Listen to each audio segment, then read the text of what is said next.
kana maitete vasinga kuinspire indazvitadza ndatoibuda iyi amene kuti chimwe chichazokuinspire maitete vadzokera kuchikurumbi uko kwavanoita premiere Lost in Ashes vari kuti this movie was born vari behind bars vati aiwa chikurumbi haingambosari. Welcome back to the channel. Please don't forget to like and subscribe.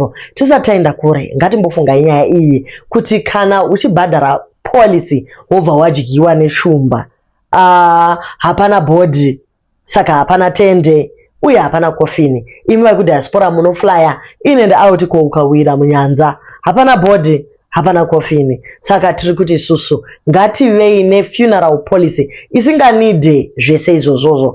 Diaspora cash funeral policy covers your immediate family, also covers your extended family. Tichasiya linki mu comment section umo motevera linki you get up to 30,000 pounds kana uchinge washaikirwa vidwe ngatiyonge k.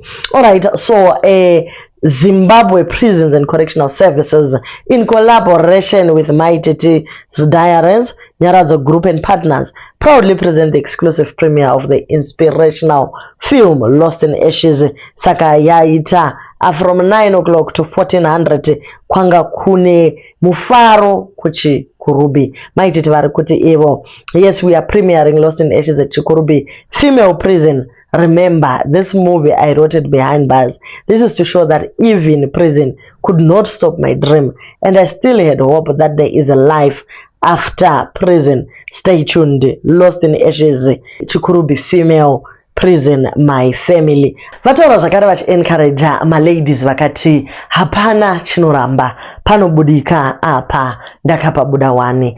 She also encouraged ma-businesses ari kuitwa mujere vati ivo ma-bags aya avakambosona paya asisi aida avakavadzidzisa kuruka ma-bags ava back on sale. Maititi vatora ma-bags ese. She bought all those bags from her and she's going to sell the bags. Vari kuti ivo it's not for profit but it is to support vana Aida. Aida is in there for a very long time. Maititi vatoti vamwe vacho vari kugara for 60 years and they need support.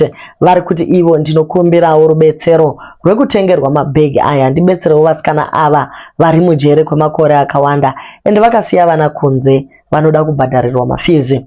Aida uyu ndiye akatanga kundidzidzisa kuruka mabags kusvika ndamuemploya mujere takupota tichiruka tese tichiendesa mari kumba.